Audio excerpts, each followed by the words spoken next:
I just got a piece of fan art from one of my viewers, one Phobos, and his John Haynes really reminds me of many of the black and white independent comics of the 1980s. I want to thank one Phobos for taking the time to sketch up this fan art. And if you want to send me a piece of fan art of John Haynes or any other SJS Direct Universe character, you can send me an email at sjsdirectamerica@gmail.com, and I'll feature it on the channel and possibly in the back of a SJS Direct book.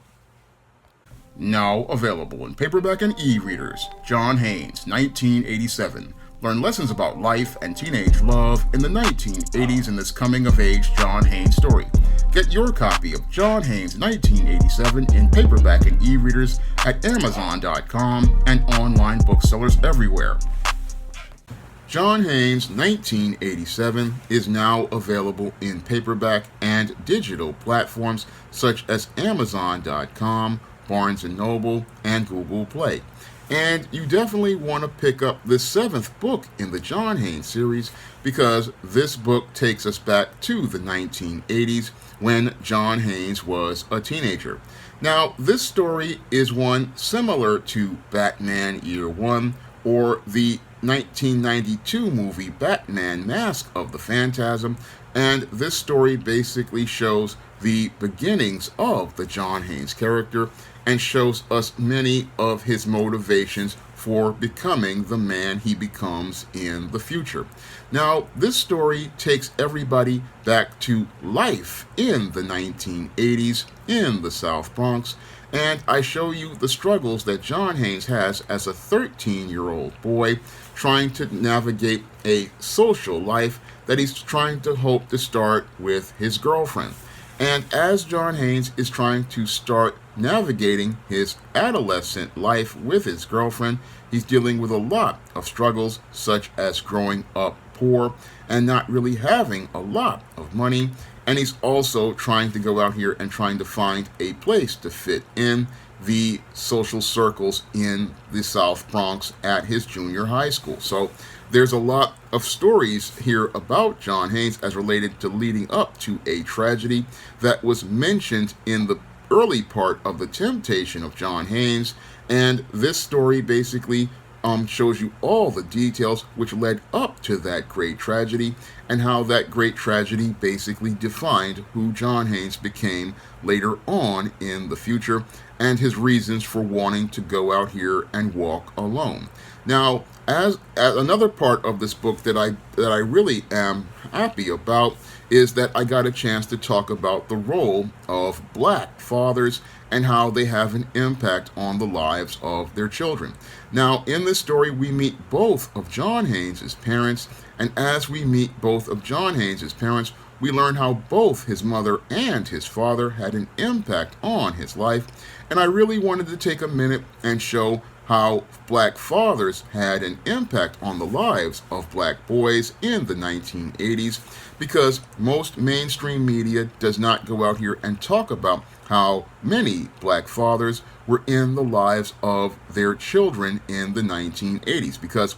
in most mainstream media, like the Oprah Winfrey Show, which was on at the time, and many of the other media that was out there, they created a narrative to try to say that black fathers didn't want to be in the lives of their children, and many of them went out here pushing this narrative that was false, that black women basically had to do everything on their own, and that they had to go out here and suffer and struggle on their own. But they don't want to talk about how many black fathers actively wanted to be in their children's lives, and in some cases were still in their children's lives, even though many of these black women wanted to push this narrative that they were the single struggling mama. There were a lot of dads that wanted to be there, but they had to deal with difficult women who were enabled by the welfare state and the job market, which went out of its way to try to go out here and emasculate the black man and undermine his leadership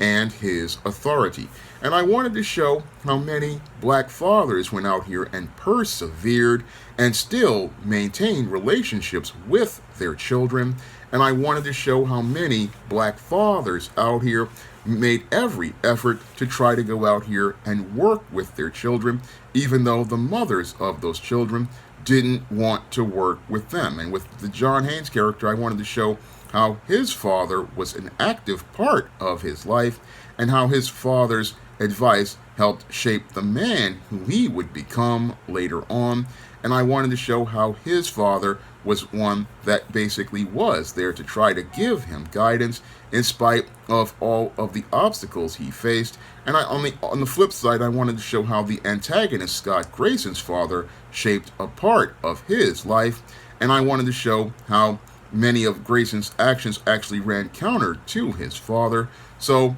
I wanted to give a spotlight on black fathers because in the 1980s we had people like Alice Walker pushing narratives that demonized black men along with Oprah Winfrey, and I wanted to show the black man's perspective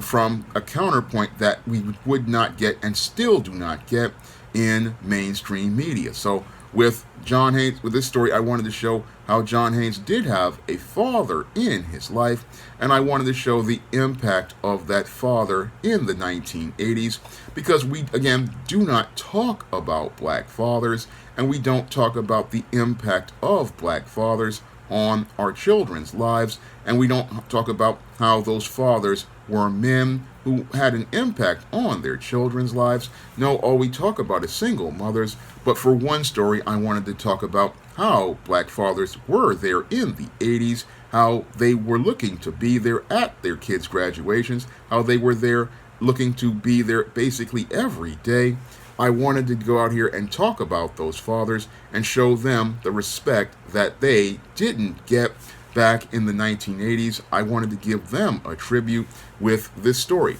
Now,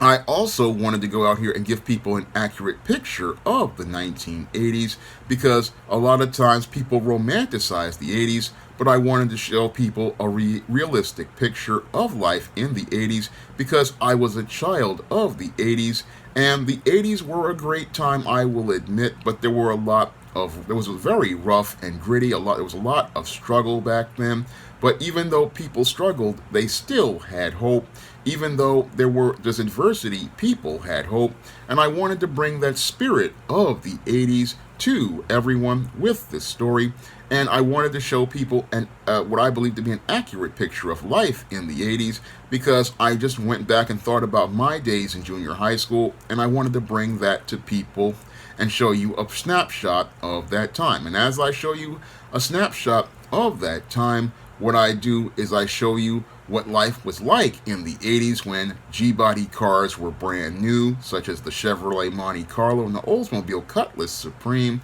and how we had things like tube TVs, VCRs, and we had things like a Walkman, devices that people don't use today, but were major staples of life during that day and were part of how people went out here and lived. And I also take you back to places that no longer exist anymore here in the South Bronx, like the Skate Key, which was considered a major spot for every teenager to go back in the 80s. That's a major place that's seen in John Haynes 87 and is a major part of the story as related to